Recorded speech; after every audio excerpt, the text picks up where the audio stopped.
बच्चों, हिंदी साहित्य की कक्षा में आप सभी का हार्दिक स्वागत है। हिंदी साहित्य की कक्षा 7 का अध्याय जागरूकता आज हम पढ़ेंगे और समझेंगे।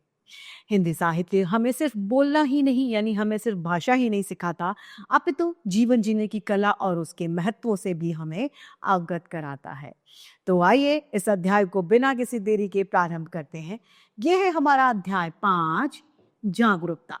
पाठ परिचय से जानेंगे कि बाजार से कुछ भी खरीदते समय हमें सतर्क रहना बहुत जरूरी है। हमारी असावधानी सामने वाले को धोखा देने के लिए प्रेरित करती है। यदि हम जागो ग्राहक जागो वाली जागरूकता को अपनाएंगे तो सामने वाले को बेईमानी का मौका ही नहीं मिलेगा और हम भी अच्छी गुणवत्ता वाली वस्तु को खरीद पाएंगे। कल शाम को चौक में 2-4 जरूरी चीजें खरीदने लगा था। चौक यानी बाजार या हाट में।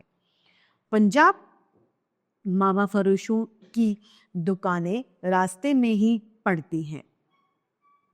पंजाब क्या है? मेवा फरोशों, मेवा वालों की दुकानें। एक दुकान पर बहुत अच्छे रंगदार गुलाबी सेब सजे हुए नजर आए।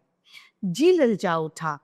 आजकल शिक्षित समाज यानी पढ़ा लिखा जो समाज है वो विटामिन और प्रोटीन के शब्दों पर विचार करने की प्रवृत्ति हो गई है उन लोगों की, यानी उनका ऐसा नेचर हो गया है कि विटामिन और प्रोटीन शब्दों पर वो लोग बात करते रहते हैं।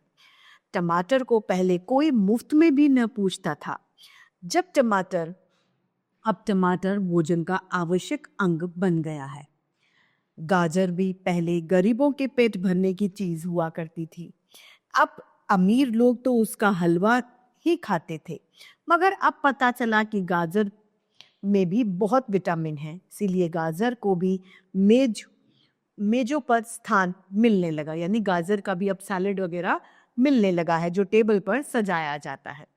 और सेब के विषय में तो यह कहा जाने लगा कि एक सेब रोज खाइए तो आपको डॉक्टर की जरूरत ही नहीं पड़ेगी। सेब में इतने विटामिन और प्रोटीन्स होते हैं। डॉक्टर से बचने के लिए हम निबोरी यानी पेड़, नीम का पेड़ होता है जो उसका फल होता है वो निबोरी कहलाता है। निबोरी तक खाने को तैयार हो सकते हैं। सेब तो रस और स्वाद में अगर आम से बढ़कर नहीं है तो घटकर भी नहीं है, यानी सेब खाने में स्वादिष्ट है।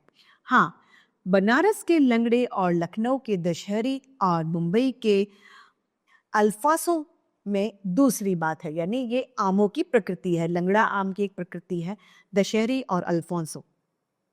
उनकी टक्कर का फल तो संसार में दूसरा नहीं है, मगर उसमें विटामिन और प्रोटीन है या नहीं है तो काफी है या नहीं है, इन विषयों पर अभी किसी पश्चिमी डॉक्टर की रिसर्च देखने में नहीं आई है। सेब को यह विशेषता मिल चुकी है कि अब वह केवल स्वाद की चीज नहीं है, इसमें गुण भी है। इसमें दुकानदार से मोल भाव किया और आधा सेर सेब मांगे।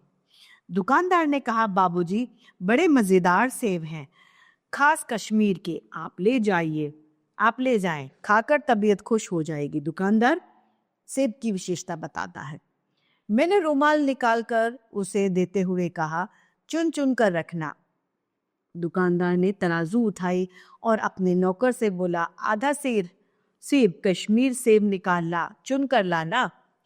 नौकर 4 सेब लेकर आया।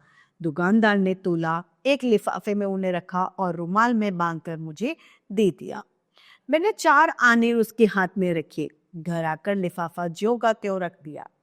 रात को सेब या कोई दूसरा फल खाने का कायदा नहीं है, यानी रात्रि में फलों को कम खाना चाहिए या नहीं खाना चाहिए तो अच्छा। फल खाने का समय तो प्रातः काल का है, सुबह सुबह हमें फल खाने चाहिए। आज सुबह हाथ मुंह धोकर जो नाश्ता करने के लिए एक सेब निकाला तो वह सड़ा हुआ था, यानी सेब खराब था। 1 रुपए का आकार का छिलका गल गया था। समझा रात को दुकानदार ने देखा ना होगा। दूसरा निकाला मगर वह आधा सड़ा हुआ था। अब संदेह हुआ कि दुकानदार ने मुझे धोखा तो नहीं दिया। तीसरा सेब निकाला, वह सड़ा तो न था मगर एक तरफ से दबकर बिल्कुल पिचक गया था। अब चौथा आखिरी बचा। चौथा देखा तो वह यूं तो बेदगा था मगर उसमें एक काला सुराख था, जैसे अक्सर बेर में होते हैं। बेर में जब कीड़ा होता है तो उसमें सुराख होता है। काटा तो अंदर यानी भीतर वैसे ही धब्बे दिखाई दिए जैसे सड़े हुए बेर में होते हैं। एक सेब भी खाने लायक नहीं। चारों आने 4 आने पैसों का इतना गम हुआ जितना समाज के इस चरित्र पतन का। दुकानदार ने जानबूझकर मेरे साथ धोखेबाजी का व्यवहार किया, यानी उसने जानबूझ करके उसे खराब सेब दिए। एक सेब सड़ा हुआ होता तो मैं उसको क्षमा के योग्य यानी मैं उसे माफी का योग्य समझ लेता, सोचता उसकी नजर नहीं पड़ी होगी, मगर चारों के चारों खराब निकल जाएं, यह तो साफ का साफ धोखा है। मगर इस धोखे में मेरा भी सहयोग था। मेरा उसके हाथ में रुमाल देना मानो उसे धोखा देने की प्रेरणा थी। उसने ये जान लिया कि महाशय अपनी आंख से काम नहीं लेने वाले व्यक्ति हैं, यानी वो अपनी आंखों से उन सेबों को देखेंगे ही नहीं और न इतने चौकस हैं कि घर से लौटने आएंगे, यानी वो ये भी जानता था कि ये वापस घर से लौट कर नहीं आएंगे। आदमी बेईमानी तभी करता है जब उसे मौका मिलता है। बेईमानी का अवसर देना, चाहे वह अपने ढीलेपन से हो या सहज विश्वास में, बेईमानी में सहयोग देना ही होता है। पढ़े लिखे बाबुओं और कर्मचारियों पर तो कोई विश्वास नहीं करता।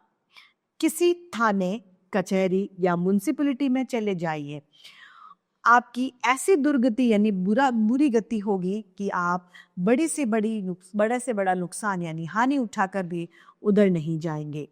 व्यक्तियों की साख यानी प्रतिष्ठा अभी तक बनी हुई थी।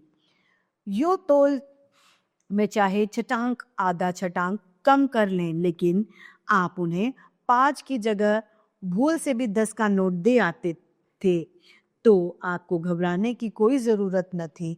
आपके रुपए सुरक्षित थे। मुझे याद है कि एक बार मैंने मुहर्रम के मेले में एक खोमचे वाले के पास 1 पैसे की रेवड़ियां ली थी और पैसे की जगह अठन्नी दे आया था। घर आकर जब अपनी भूल पता चली तो खोमचे वाले के पास दौड़कर गया। आशा नहीं थी कि वह अठन्नी लौटाएगा, लेकिन उसने प्रसन्नचित्त यानी खुशी के भाव से वो अठन्नी लौटा दी और उल्टे मुझसे माफी मांगी। यहाँ कश्मीरी सेब के नाम पर सड़े हुए सेब बेचे जाते हैं। मुझे आशा है कि पाठक बाजार में जाकर मेरी तरह आंखें बंद करके नहीं किया करेंगे, नहीं तो उन्हें भी कश्मीरी सेब ही मिलेंगे। इस पाठ के लेखक है प्रेमचंद। तो हमें ध्यान रखना चाहिए, कभी भी बाजार जाएं तो अपनी चीजों को ध्यान पूर्वक लेके आए, सही हिसाब करके आए, ताकि हमें कोई भी पछतावा न रहे। तो आज की हिंदी साहित्य की कक्षा यहीं समाप्त होती है। फिर से रोचक अध्याय लेके आपके समक्ष प्रस्तुत होते रहेंगे। आज के लिए इतना ही। धन्यवाद।